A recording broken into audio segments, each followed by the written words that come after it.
I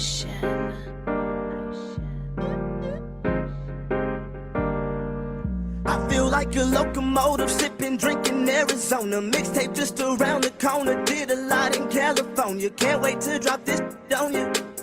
Yeah, they gon' have fun with that. Smash like Songam, and my songs gon' break through like a running back.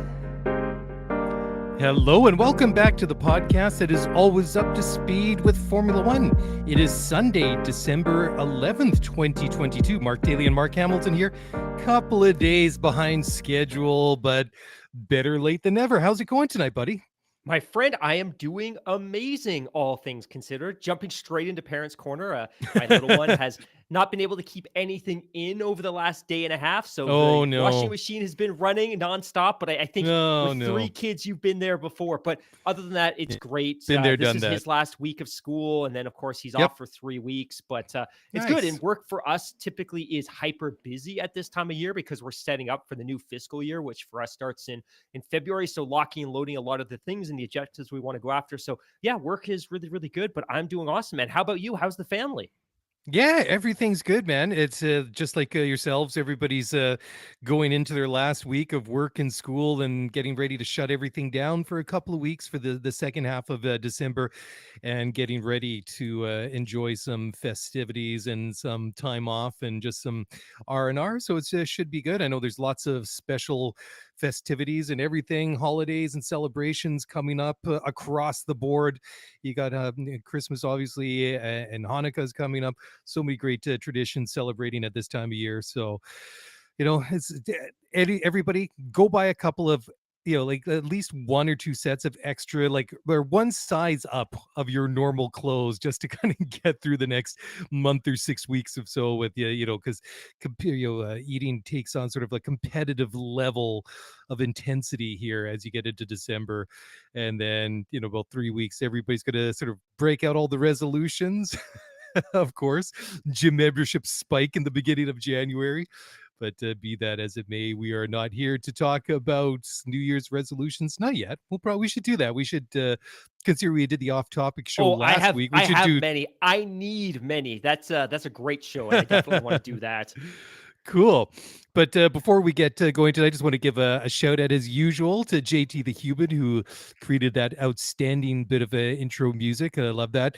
Fantasy prizes, Mark. I think this is going to be the last call. We've only heard from one of our winners so far in our F1 Fantasy League.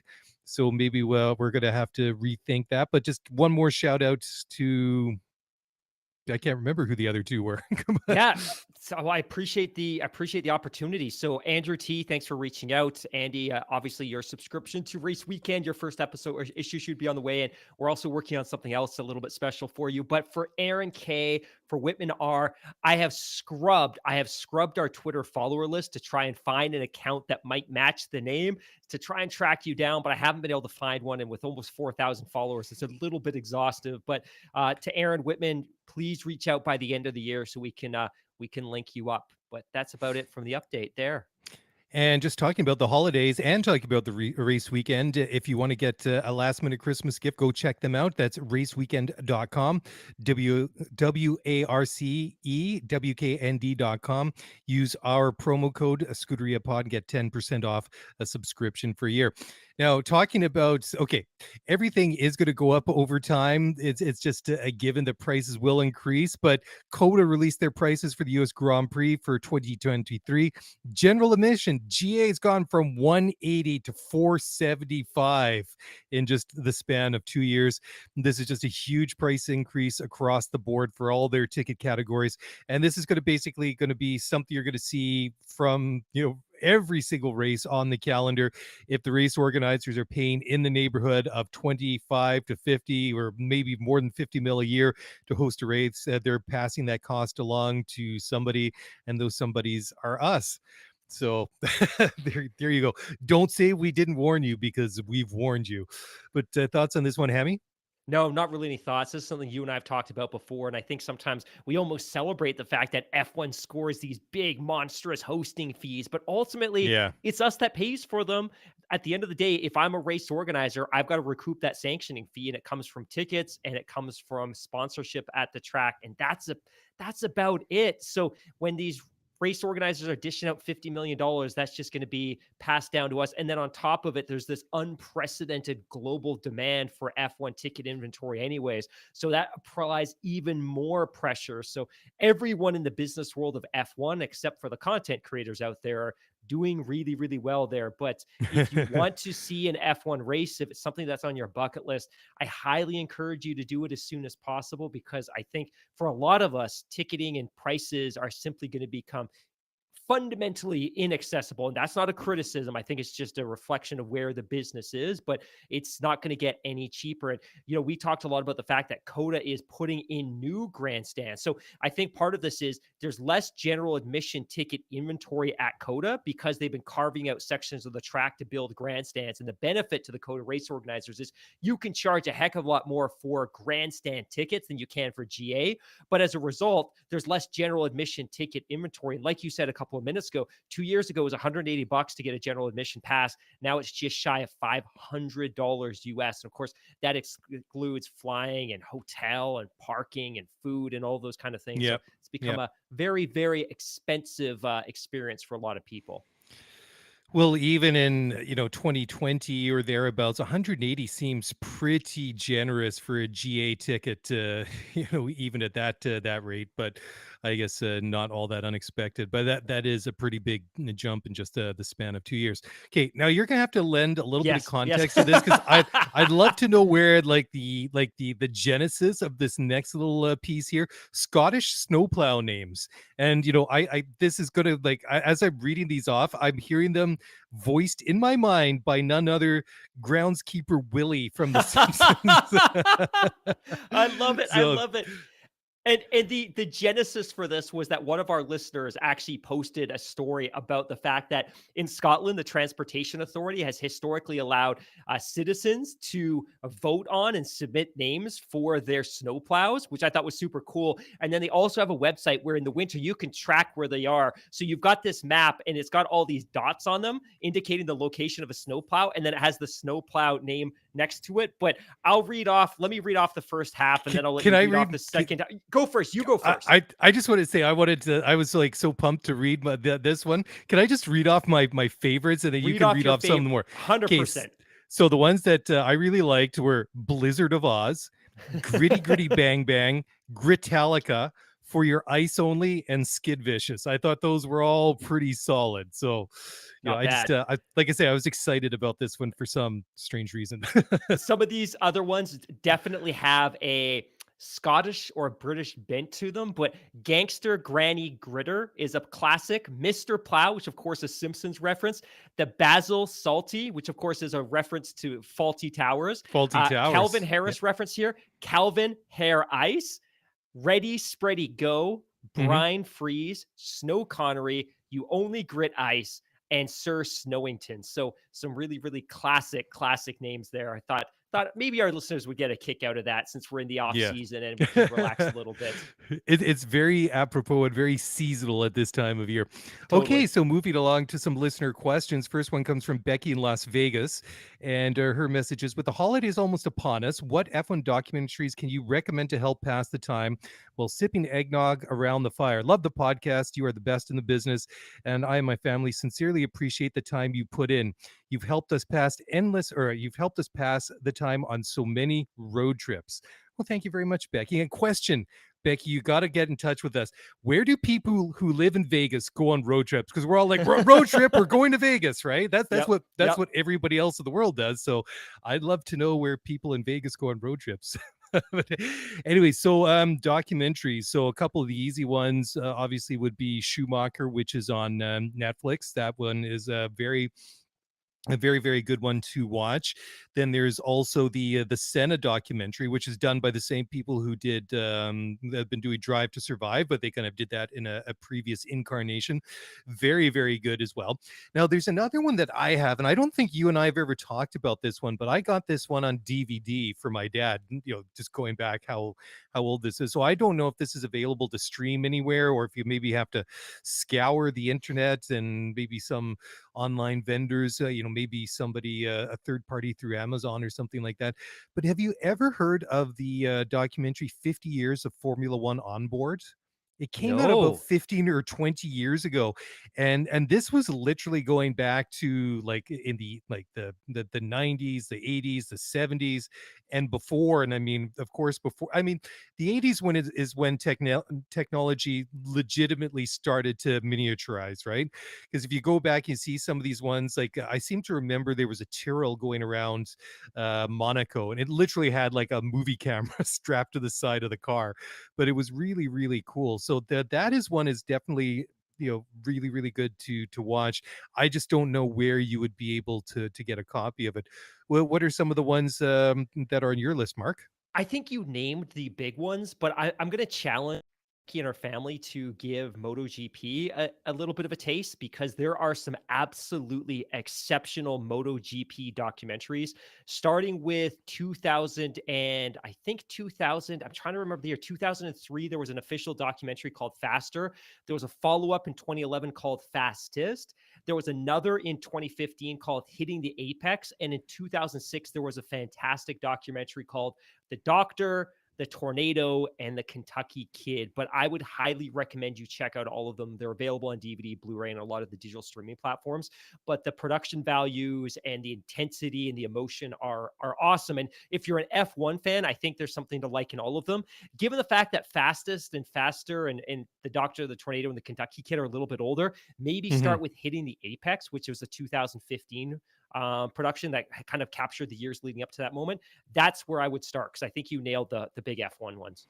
Yeah, there was another one about Mark Marquez that was on DAZN, that streaming service. I don't subscribe to it anymore because they don't have the English Premiership soccer on there anymore. But I had it last couple of years because you had EPL, you also had NFL, so it was worth dropping that about 150 or 175 bucks a year.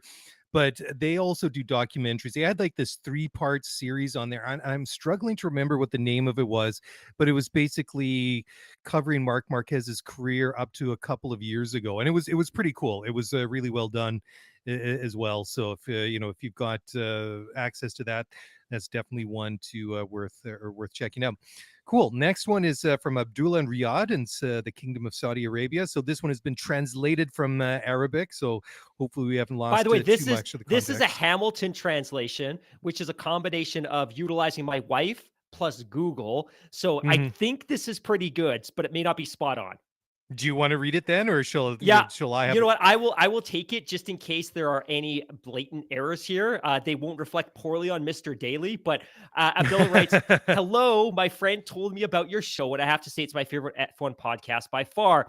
I don't have a question, but wanted to share with you how popular F1 is becoming in Saudi. Our country is opening up to the world, and F1 in Jeddah means so much to young Saudis across the country. We feel we have welcomed the world to our country, and I want your listeners to know how important this is to the young people here. We love F1 and appreciate having it here. Our country has been opening up to the world a lot. In 2018, we got cinemas and then concerts with international artists, but having F1 is almost more important than all of those things. It means something very special to us here. Please come here and see what F1 in Saudi is like." Well, I think if given the Oh, very cool. opportunity, we would Yep. love it. But Yep. Abdullah, Yep. thank you so much for reaching out. That's very cool to hear, and I think it's useful as well because I think oftentimes Formula One, and in many cases, deservedly so, is criticized for some of the places it goes, especially because of the premise behind why they go there. But I think if F1 can go somewhere and it can nurture a new fan base and bring people into the world of Formula One and expose to them to the international community in a meaningful way, then that's awesome. So really, really appreciate your email. Yeah, that's very, very cool. And good job on the translation. I'm assuming that you nailed it with I hope so. with the help of your wife, but certainly that's very cool. The next one comes from Donald in Kentucky, checking in from the Bluegrass State, pardon me. And Donald's message is, "Sorry, I missed submitting this to your off-topic show, but my question is, what are your favorite Christmas movies? Thank you for the amazing podcast. Everything I know about F1, I learned from your show since I was introduced to it in 2021."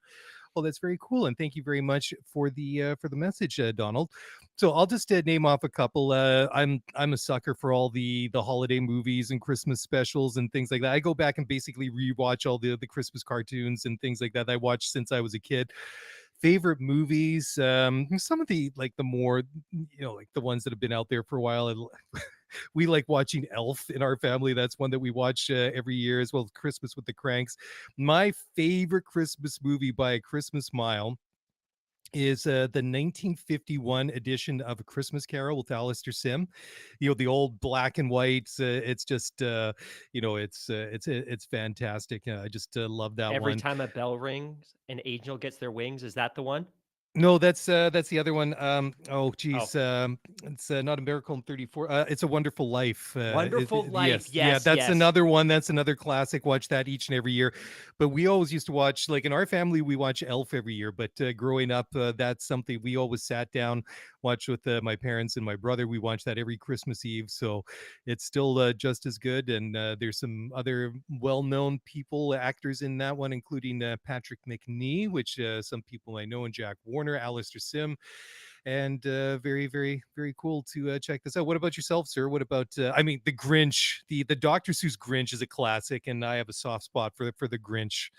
You know, just getting it out there. I love it. I love it. And we celebrate, I would say, holidays from every faith and from every culture in our home. So Christmas just being one of them. Yeah. But I have a very soft spot for Christmas movies. By the way, Elf, one, it turns 20 years old next year, which is Oh my incredible. God, And no! two, Don't. did you know parts of it were shot in literally our neck of the woods, like in the Tri-Cities area, I believe? So Get kind out of of here! a, I didn't know that. yeah, 100%. Like Wow. oftentimes I'll see something in a movie, I'm like, that looks too familiar, and I'll start Yeah. Googling it. But yeah, Elf is a big one. The Night Before, National Lampoon's Christmas Vacation, Bad Yes, that's a Santa, good one. Office Christmas Party. And I just saw something a couple of days ago that I promise will be an all-time Christmas classic, but I saw Violent Night theatrically. Okay. It is production quality wise, like it is a family movie, like the Mhm. score, like the family piece, the fact that Santa loses faith in Christmas and he regains it because of the love of a young child. You know, just putting aside the mass violence, like it is a great Christmas movie, but it's there. So yeah, I love all of those, but that's a great question. Yeah, and another one that that was filmed around here, at least the first several seasons, was the original run of the X-Files, which I rewatched a whole bunch of episodes about a year or two ago, and it was so funny, man. It was like a time capsule of like the mid '90s, I seeing bet. like some of the different locations around Metro Vancouver and Mulder and Scully and stuff like that. It was really kind of cool to check it out. But yeah, Vancouver, and just this neck of the woods is very, very often used. That's some bad grammar, but it's a destination for film and movies and production companies. So quite often we'll see movie sets and like the big white vans and trucks for cast and crew and catering and stuff. Totally. It's pretty cool. Totally. Next emails from Marjata in Finland, and she says, my husband loves F1 but doesn't listen to your show. But then she puts in bracket, he does not know English, so he's forgiven. So she wants to know, what are some gifts can you recommend for Christmas? Love your show. Thank you very much, Marjata. So this is a really good list. I think I would have thrown everything down here. Race Weekend magazine, which we flog all the time around here. The 1 to 2 or 1 to 5 scale replica driver's helmets. Those are awesome. I know you've got a couple of them. I don't. I'm more of a hat collector, but I've been meaning to buy one for a while, and they're not cheap, but they're not like No. super outrageous, unaffordable, expensive either. It's just I'm having a real difficult time trying to like pick like who do I want to get as like my Yeah. first replica helmet. Yeah. Do I Yeah. I want to hear go you. kind of like classic? Do I want like a Schumacher or a Senna or a Mansell or something like that, or do I want something a little bit more contemporary like a Lewis or a Vettel or a Charles? You know, there's so many great drivers in this current generation. I'm sitting on the fence, and I know that's like a terrible terrible way to go, but they are really, really great. What are some of the different manufacturers or different websites? Because I know you've splashed out money several times in the past to get a couple of these bad boys. Totally. There's really only one place to go if you're interested in 1/2 scale or 1/5 scale helmets. It's drmhelmets.com. It's a British company. They ship worldwide. They have the biggest assortment and they have the best prices. What you'll find though is helmets don't last for long. So for instance, if a specific driver wears a really cool helmet in the 2022 season, a pre-order will probably go up within a month or two. And then once the pre-order is gone, there's very strong possibility that no others will ever go on sale. So check out DRM helmets on social media because you get all the updates about when specific helmets and designs are going to be up for pre-order, and then you can put your pre-order in. They do have a vast stock of helmets in, but definitely check them out. I am definitely a connoisseur of the one. I don't like the 1/5 scale, and apparently they do 1/4 scale now as well. I'm just checking out their website, but I'm definitely a fan of the 1/2 scale helmets. They're incredibly detailed and look very, very cool on your showcase. It's just a couple other things too, because you and I kind of sat down and brainstormed this list. But I've got one. You've got one on your finger. Also, you're muted, so I can't hear what you're saying, but I will describe the scene to everyone. On your finger, you are rocking a 1/5 scale helmet. Yeah. So this, I would say, would be maybe about, well, if you're watching YouTube, you can see it on there now. But the 1/5 scale one is probably about the size of maybe Quarter loony.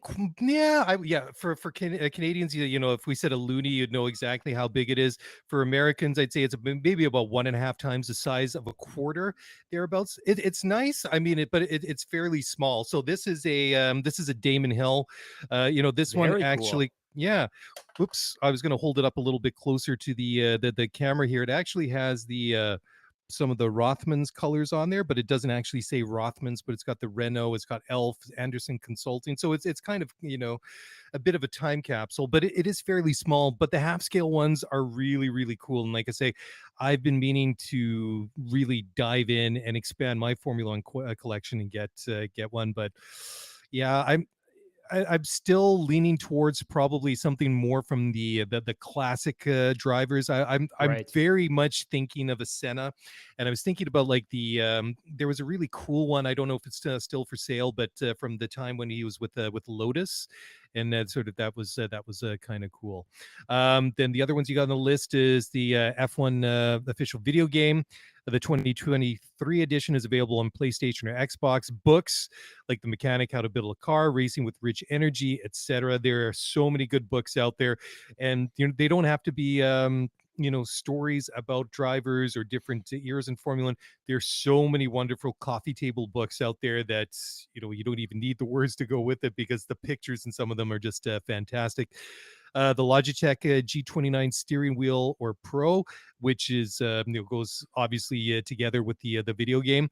Our good friend David Tyers has a lot of F1 art, and you can go and check him out. F1 releases the official review Blu-ray recaps of every season, and the 2021 version clocks in at 7.5 hours, which is a lot of content. And then some of the Blu-rays, like the movie Rush, Senna, and that was the one that we didn't mention, the movies earlier. That for Becky, if they want to watch not a documentary, but if they haven't seen Rush, which came out about 2013, yeah. With that's an outstanding movie, and if you haven't seen that, definitely sit down around the fire and pour a big glass of eggnog and check out Rush, because it was fantastically well done. Anything else you want to add here, Hammy, before we jump into a quick break? No, I just we say Christmas gifts, but they're fantastic holiday gifts, Hanukkah gifts, Christmas gifts, presents at Ramadan, whatever you would like to do. If you have somebody in your life that is a Formula or if One we want to fan. remember your favorite Formula One podcast host, just saying. I think the Miss Apex crew will get enough flowers. You mean us? It's funny. I was hoping you were going to pick up on the hint there and kind of take it the way that you did. So well played. Perfect. Anyways, and since we've shot ourselves in the foot, let's take a quick break, and we'll come back in just a moment. So don't go away.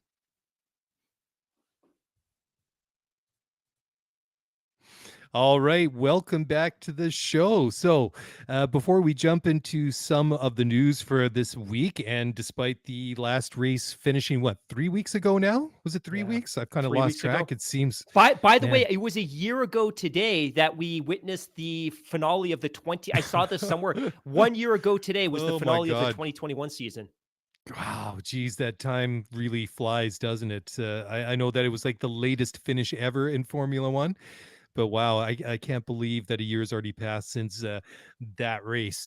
Okay, average finishing positions for the Formula One 2022 World Championship.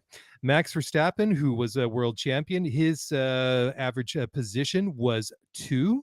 His teammate, Sergio Perez, his average finishing position was 3.21. He finished third in the championship. Charles Leclerc finished 3.22 over the course of 22 races, although he was slightly better ahead than Sergio in the World Championship. He finished second. Carlos Sainz, his average finishing position was 3.5. George Russell was 4.38. Lewis, 4.75. Lando Norris was 7.75. Fernando Alonso, 8.00, right on the nose. His teammate Esteban Ocon, 8.20. He finished 8th in the World Championship. And then rounding out the top 10, Valtteri Bottas finished on average 9.81 out of 20 cars in 2022. Then just going down the list, I won't read off what their average finishing positions were. At 11th was Sebastian Vettel, followed by his Aston Martin teammate Lance Stroll, Pierre Gasly, Danny Ricciardo. Although Danny Ricciardo, he's an interesting one. His teammate Lando Norris, he clocked in at, where did he clock in? At 7th. His average was 7.75 compared to 11.58. Danny Ricciardo on average finishing 5 positions lower down the grid than his teammate.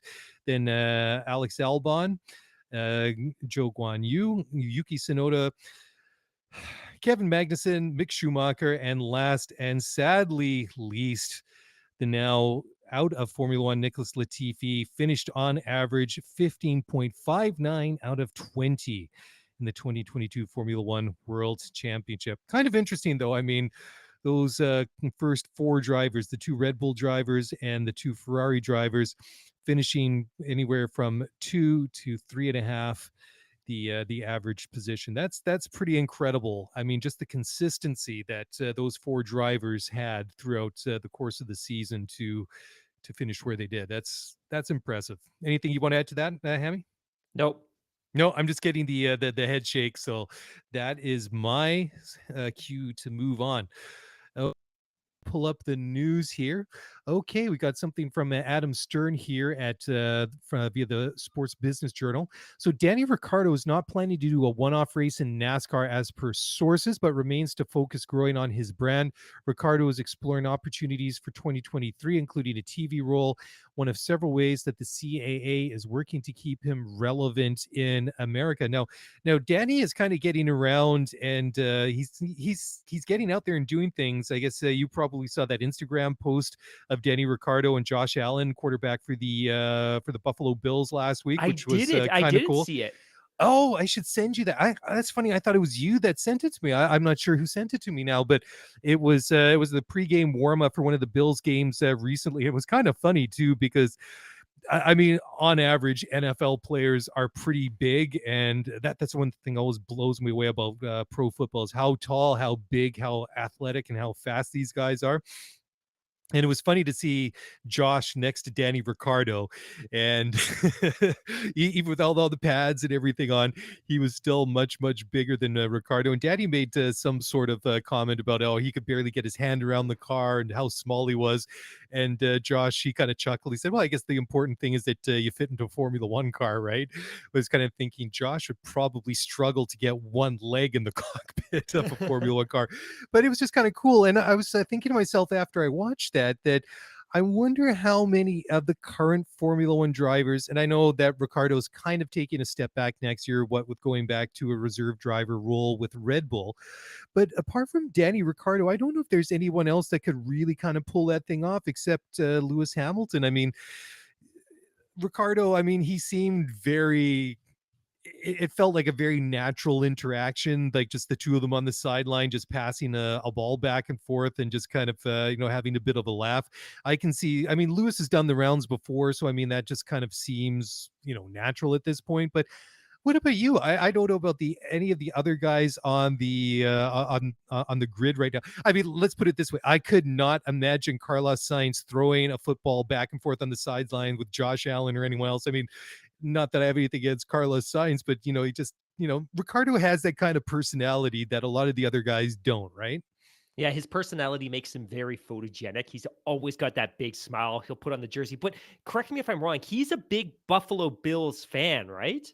Yeah, he must be because he was rocking the Josh Allen Yeah, jersey when he yeah. was there, which I can understand. I have an unhealthy man crush on Josh Allen and the amazing player that he is, even though I'm not a fan of the I Buffalo saw your Bills. tweet But today. What was your tweet? Is December NFL football is great or something like that? It must be a yeah, good December season. NFL football is the best football.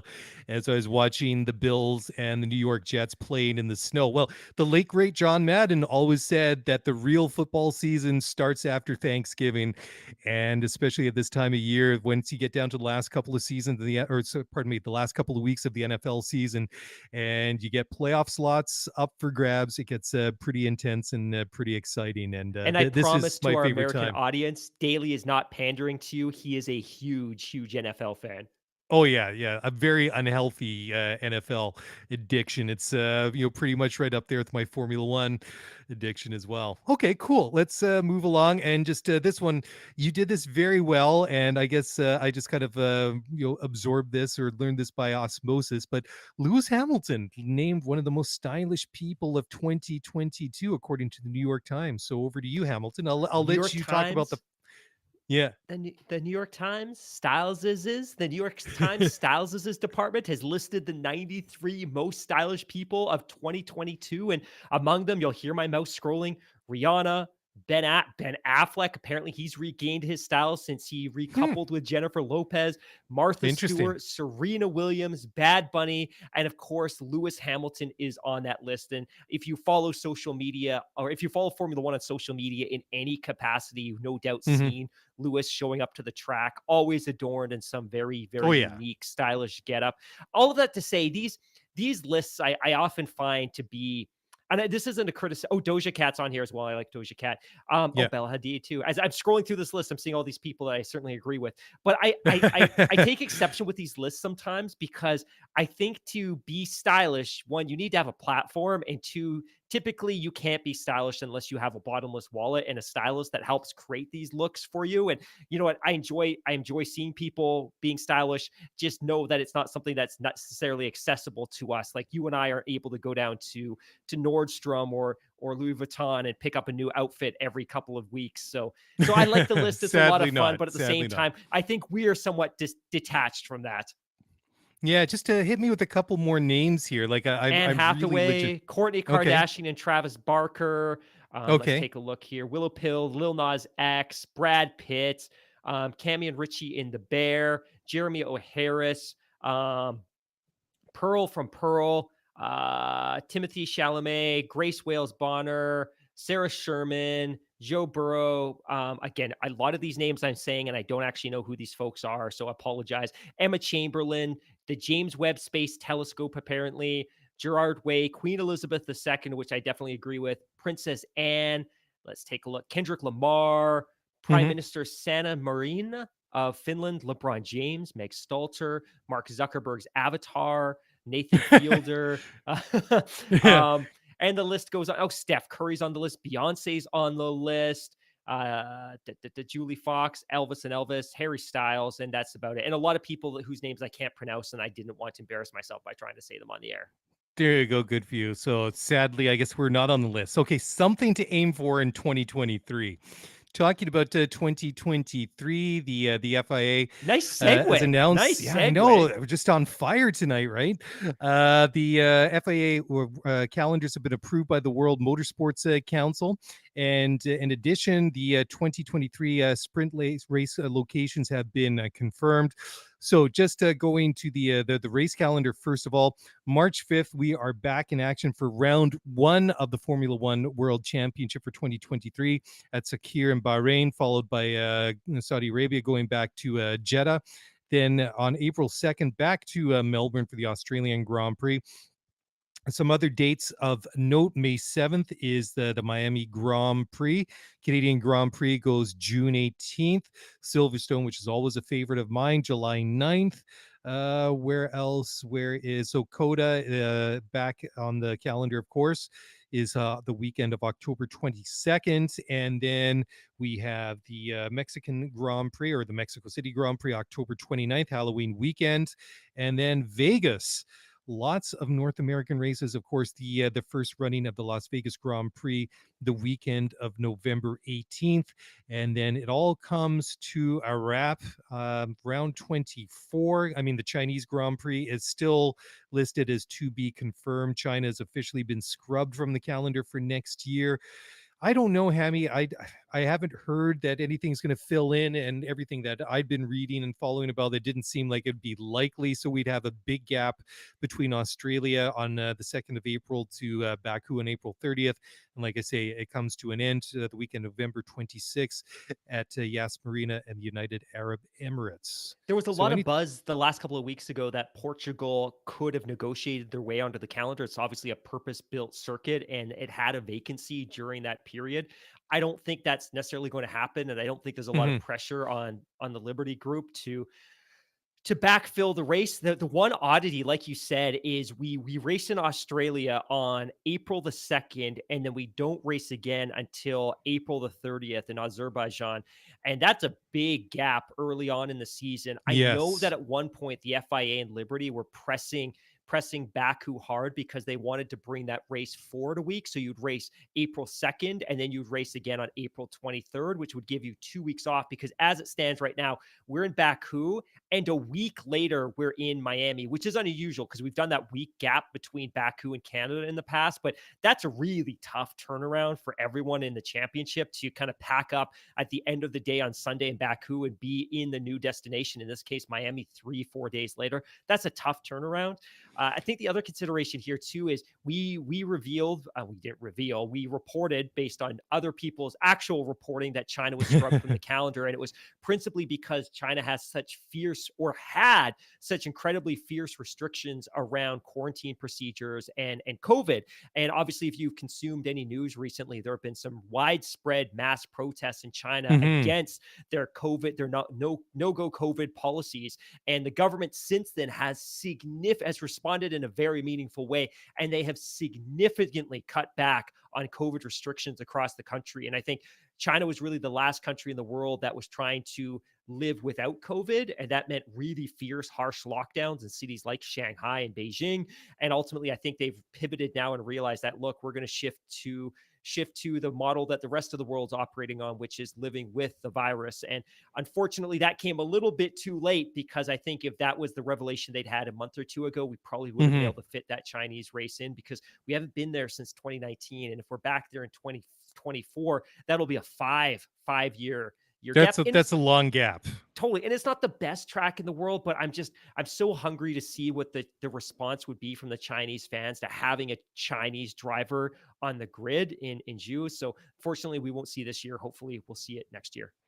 You know, one track that never got off the ground that I was really looking forward to was Vietnam. And I know that COVID kind of had something to do with it, but then it sounds like, and I've never really looked into it, but it sounded like maybe it was a little bit too good to be kind of true situation. But I mean, just the concept of the track and the layout and everything looked like it was going to be a phenomenal race. And I was very disappointed that never happened. But, like I say, there's one pandemic kind of got in the way, right? Partially COVID. The outcome was partially COVID, but it was also because, as I understand it, the politician in that country that was lobbying and pushing for the event was ultimately implicated in some corruption scandals. and I think he might be behind bars now. So I think even if Formula One had an appetite to go back there, I think the whole topic of Formula One in that circuit's a little bit toxic in political circles, because it's associated with this one specific individual. So we were so close. I think the circuit even made it into an F1 video game, but ultimately it might have done. Yeah. And the grandstands sit collecting dust, but we certainly won't be going to Vietnam anytime soon. Too bad. But just going back to the venues for this year's sprint races, so there's going to be 6, and that's been around for quite a while. That's not necessarily new news. But the first sprint race of the year will be the weekend of April 30th at the Azerbaijan Grand Prix. Then we'll have sprint races in Austria, Belgium, Qatar at the Losail International Circuit on October 8th, at COTA for the U.S. Grand Prix on October 22nd, and then at Brazil at Interlagos on November 5th, which was very, very exciting just not so long ago. We've All we've right. had the sprint race in Brazil twice now. So we were Yep. there 21, 22. We were in Austria this year for the first time. So this will be a repeat, but Azerbaijan, Baku, the street circuit. Wow, that'll be an incredible mini sprint race. Belgium. It's so funny. Like we were so close to seeing Belgium exit the calendar entirely, and then it got a I know. reprieve, and now it has a sprint race. Qatar. This will be the second time we've gone there. We're still racing at Lusail because I think the plan is still to build a Cornish front or waterfront circuit downtown, similar to Jeddah. And then we're going to have a sprint race at Circuit of the Americas. And I think the race organizer at Coda. And actually, now that I think about it, that might also explain part of the bump in the ticket prices that you mentioned off the top. Because if they're going to Mhm. host a sprint race, that's going to cost the race organizers a ton of extra money. So they're just going to pass that cost on to the folks that are in attendance. But yeah, six versus 3 this year and 3 the year before. Geez, a 23, at least a 23 race calendar on for next year, and then 6 sprint race weekends on top of it. We're going to be busy, busy, busy people next year, Mr. Hamilton. And, talking about busy, now it's time to take a breather and catch a bit of our breath here. So we're going to take a break to hear a message from our sponsors. So don't go away. We'll be back in just a moment.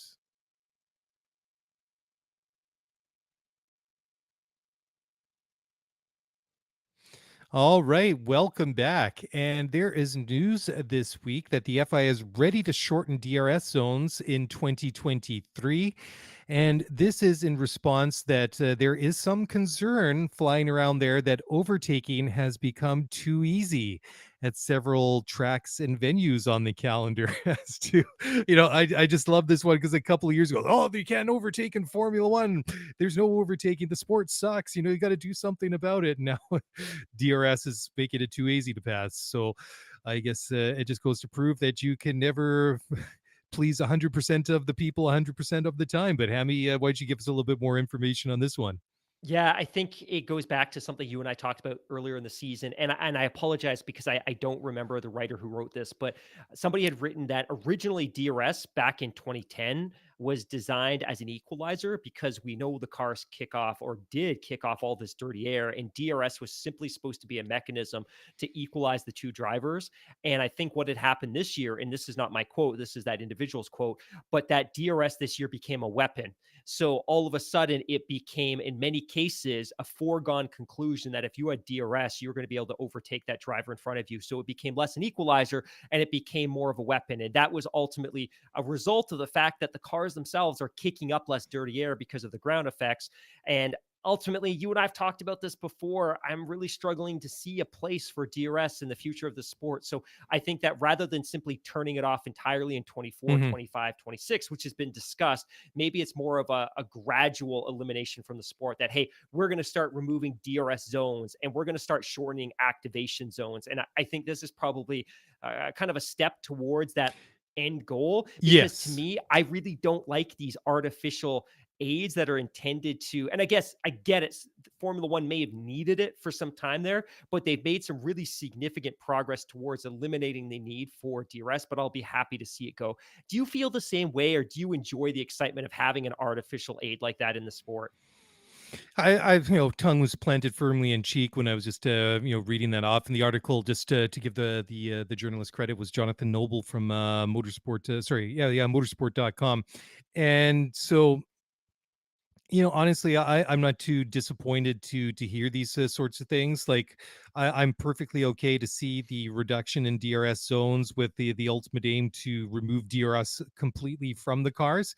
I would like to see the cars, like yourself, to a point where they don't need it anymore as an aid to either equalize them or to enhance or promote overtaking. That it is just a part of the Formula One that the cars themselves are just capable to do that. So I mean, it's been around now for over a decade. If it was to disappear next year because it was unnecessary anymore, I would be perfectly okay with that.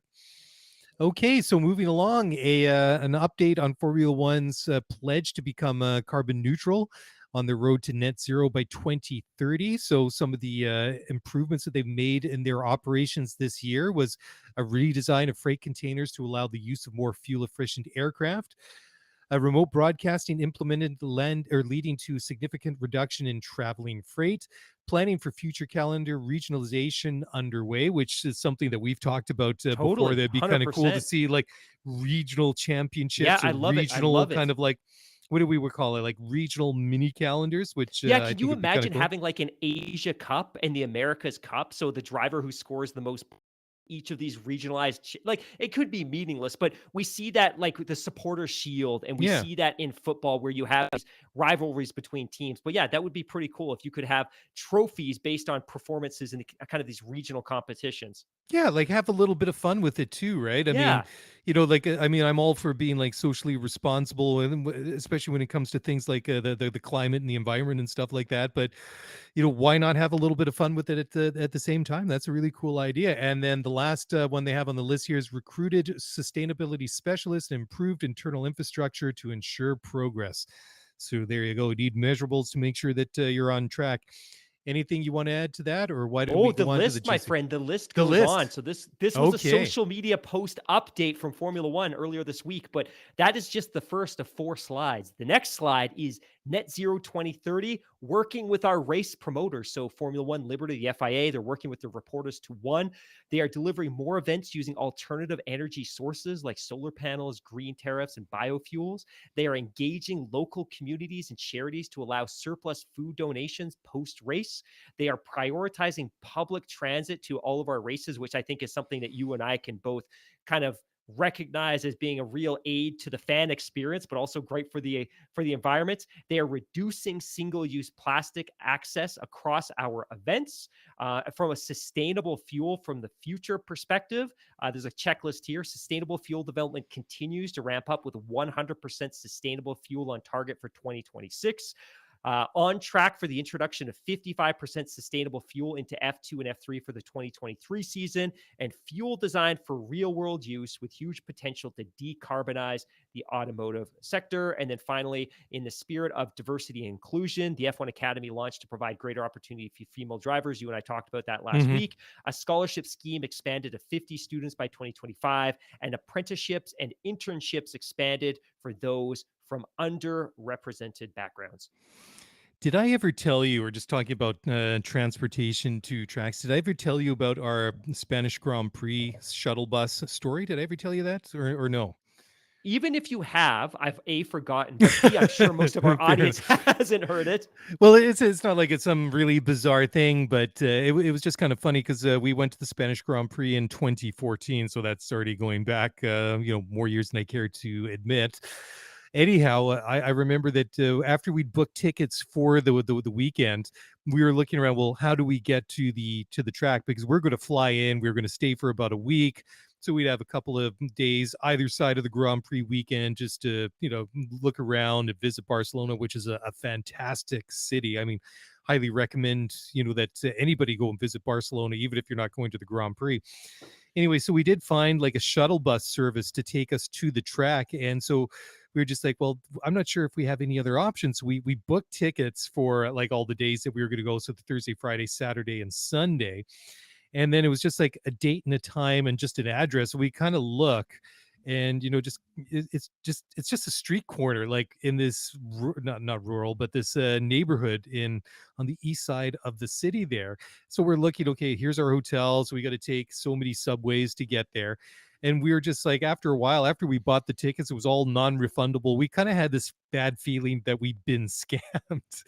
Anyway, so we thought, well, we weren't going to go like leave it till Sunday. We thought, well, at very worst, maybe we don't get there on the Thursday, which is kind of like when everything sort of starts rolling out and amping up for the weekend ahead. So we went out there on the Thursday morning. We jumped on the subway, got out there, and lo and behold, there was like this whole fleet of these big coaches, these comfy, like buses to take people out there. And it's just like people were just getting on. It was so orderly, and it basically dropped us off right by the front gate to the circuit. So we were pleasantly surprised because, like I say, I thought we got scammed. But I don't know. It was strange though. It was very difficult to find a way to the track. I don't know how it's changed Mark, that since then. wasn't the most satisfying outcome to that story. I thought there was going to be some hilarious story that you were dropped off in the countryside or you missed the race, but everything No, worked out well. it did. Everything It worked out did. well. Yeah.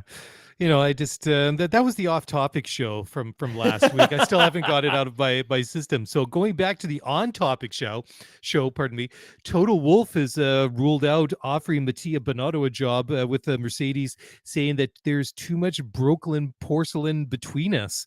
So that this is kind of a juicy quote from Toto. I'm just wondering, were they throwing teacups at each other at some point, or coffee mugs, or whatever it was? But I could understand why. I mean, Binotto has resigned from the Scuderia, and he's going to leave at the end of the year after he's been in charge as a team principal for the last 4 years. I mean, wow, where did the time go? I can't believe 4 seasons doesn't feel like it. But anyhow, Toto said not going to happen. He said on the Beyond the Grid podcast recently, quote, "It was always clear that he was under tremendous pressure," referring to Matteo. "Being team principal at Ferrari, you better have a good contract for your exit. Though probably the unavoidable happened, but he held on to it longer than I thought. In representing Ferrari, you represent the whole country. They write you up, they write you down, but with brutality. Certainly team principal of Ferrari, as an Italian, probably even more, because as a foreigner, you don't read the news," end quote. But yeah, that would be kind of a tough one. I mean, they are obviously rivals, and I'm just kind of wondering where does Mattia Binotto go from here?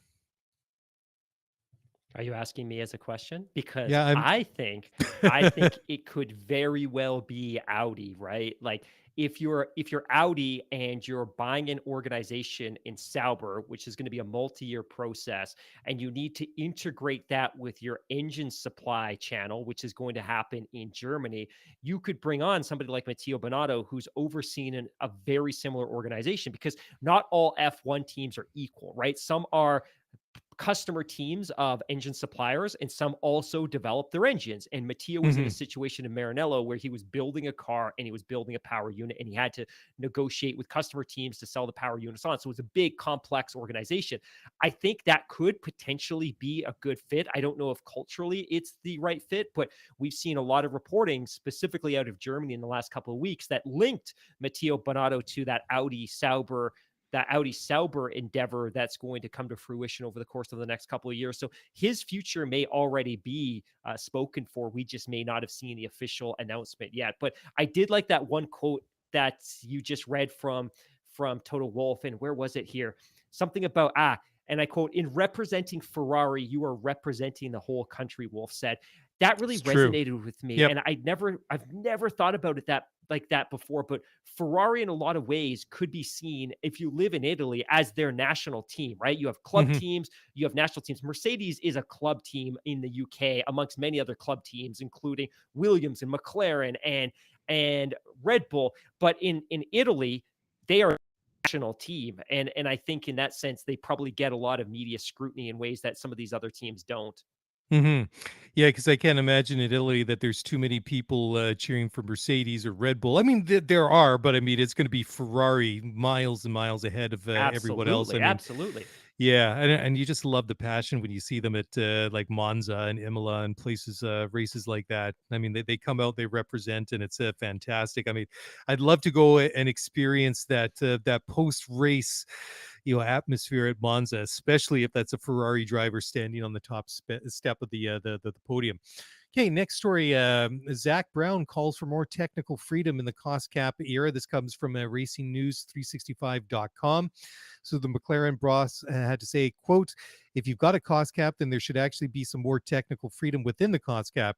You would then see more innovations and risk-taking. The cars would look even more different. If you have the cap, then you've got two kind of guidelines, as everybody has to look exactly like that, and you can't spend more than that." And then he goes on to say, quote, just stop with the spend and do what you want. I think you should bring out more innovation and everyone would learn from each other. It was like that when Braun did the double diffuser in 2009. They got a great head start, but by the end of the year, it was balanced out. So I think you could get that. That's the fascinating part of the sport.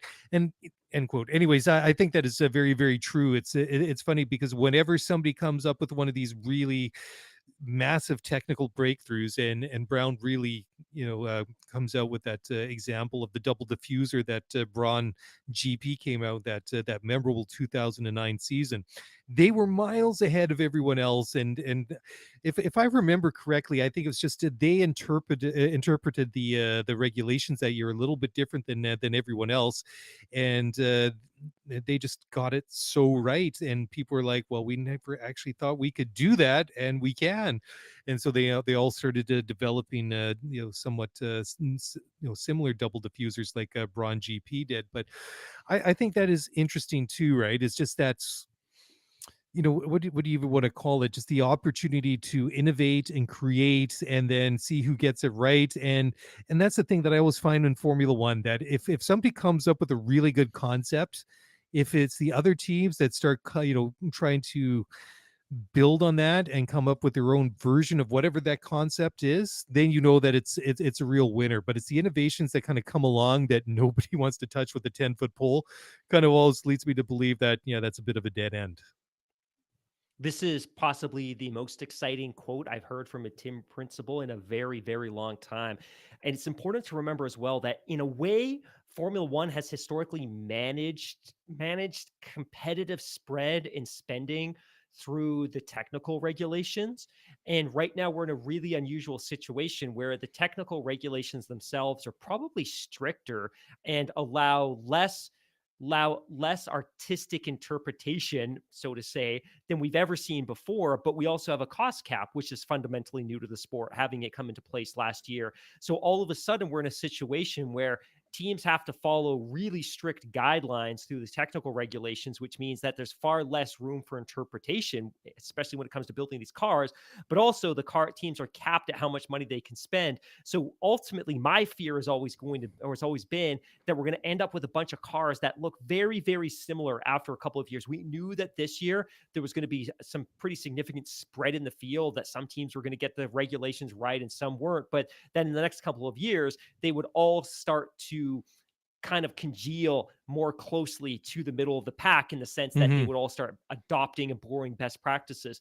I really like Zach's point here, which is like, look, if you're going to have a really fierce cost cap, you don't need to have really strict technical regulations. Like, loosen the technical regulations and let these teams get creative and let them design, because they're not going to be able to go that far anyways, because they still have to comply with the cost cap. But this is for somebody like me that really likes to think of Formula One as, it's certainly not a prototype series, a prototype series being something where there's effectively no technical regulations at all. Your car has to have four wheels and a naturally aspirated engine or a fuel injected engine, blah, blah, blah, blah, blah. But ultimately, I've always really enjoyed, like you just described with the double diffusers, I've really enjoyed the innovation and watching to see what teams develop, and then watching to see how teams respond to that. And I think in the current regulations, there's far less likelihood of any of that happening. So to Zach's point, like, hey, look, if we already have a really strict cost cap, why not loosen the technical regulations and let teams have some fun and get creative? And I think that would be very, very cool to see. Yeah, absolutely. And I find that Zach has some very, generally speaking, some pretty good ideas. And I always sit up and take note whenever he says something, especially like that. I think it's very, very cool, like you say. Okay, talking about other things relating, well, not specifically to the cost cap, but entry fees for 2023. So Christian Horner was kind of, joking a little bit when he was asked how much they're going to have to pay to enter Formula One for next year. So just looking at back at this year for 2022, every team had to pay a basic entry fee of $577,278. Like, where the heck do you come up with that? It's like, it's such a random number, but there must be something for it. Plus, they had to pay an additional $6,926 for every point they scored. as was the case for that was for Mercedes. And the other competitors had to pay about $1,200 less per point. So Mercedes ended up with an entry fee of just over $4.8 million for this year, and Red Bull paid around $3.95 million. So this year, Red Bull had a points haul of 759 points. And that means that just according to the FIA sporting regulations from 2022, that would see them paying $5.83 million to race in Formula One. And that could be closer to $6 million by the time everything's all finalized and the price inflate beyond that. Plus, you got like that penalty for the cost cap breach on top of that. Anyways, Christian Horner did say, quote, I mean, it's very, very special. These two guys have had an amazing year this year. I mean, particularly Max had an outstanding season. I think that the effort's gone in behind the scenes, the biggest regulation change in 40 years, and the whole team in Milton Keynes just rose to that challenge magnificently. And to have achieved those 17 race wins, 2 sprint race victories out of the 3 5-1-2 finishes, 759 points. I didn't realize how much we had to pay the FIA for the points. Got the bill the other day. It was incredible. So it's been incredible. And so for the first time to pick up the trophy from Mohammed, I picked up the trophy for Jean Todt in his first year on his presidency. So it's fantastic to be picking up the trophy tonight from our new president, end quote. And he's referring to Mohammed bin Sulayem, the not so recently appointed FIA president. When was he put on the job? Last year, right? Yeah. Anyways, point of the story, Red Bull spending big bucks to get into Formula One again next year. Okay, well, we're going to wrap up the show in a minute, but we're going to kind of switch gears a little bit. We got a Formula One story that kind of blends in nicely to MotoGP Corner, and then you've picked a couple of good MotoGP stories, which I'll hand over to you. But the first one, Max Verstappen said he'd like to try his hand at riding a MotoGP bike, but it is banned by Red Bull. And this isn't really anything unusual. Damon Hill, 1996 Formula One world champion, he also he was banned or had some clause in his contract that prevented him from riding motorcycles, because I think he raced motorcycles when he was much, much younger. But I'm interested that Max actually wants to do that. But he told an Italian publication that he'd like to try out a MotoGP bike. He said that they look absolutely crazy. The straight line speed is absolutely incredible. And then he said, quote, but the team won't give me permission. I could break my leg, end quote. Well, I think if he came off the bike, he could break more than just his leg, but not too entirely surprised that Red Bull won't let him on two wheels. What do you think about this one? If I was a team principal, I wouldn't let my drivers go to the water slides.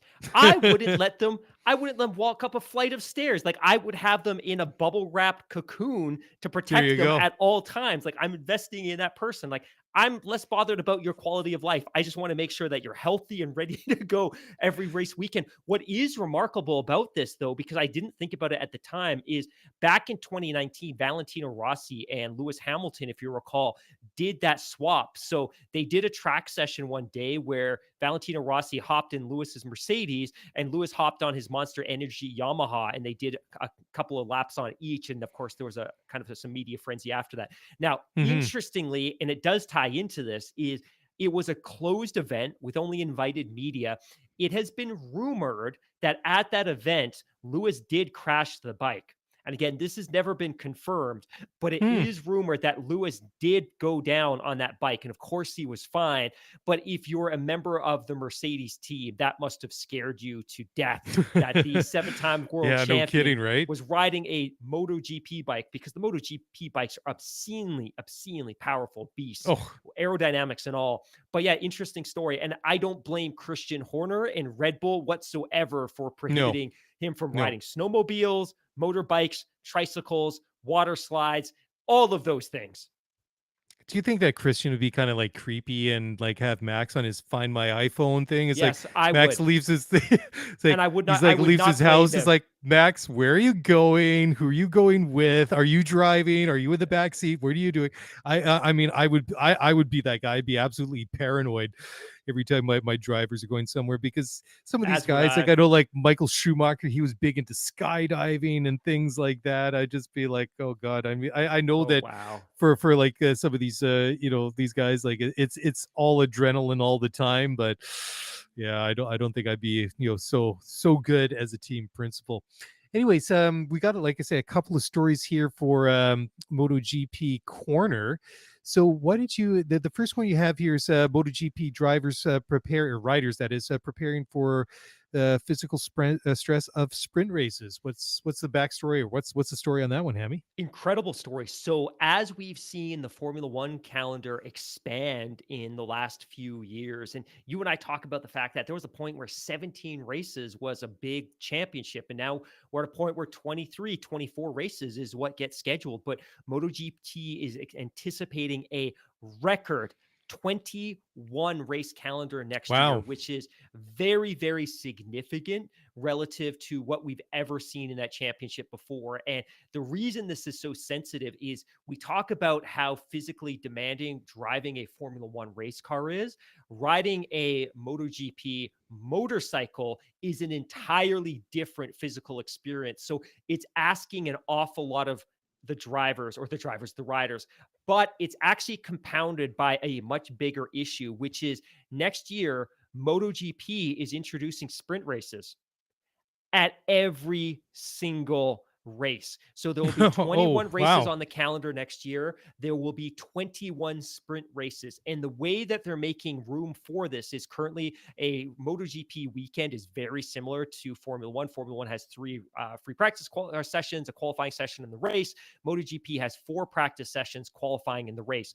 In the new configuration, the new MotoGP weekend, there'll be 3 practice sessions. There'll be qualifying. Qualifying will set the grid for the sprint race and for the race. And then, of course, there'll be the sprint race at 3 o'clock on, I think it's going to be 3 o'clock every Saturday. And then, of course, the main race will be on the Sunday.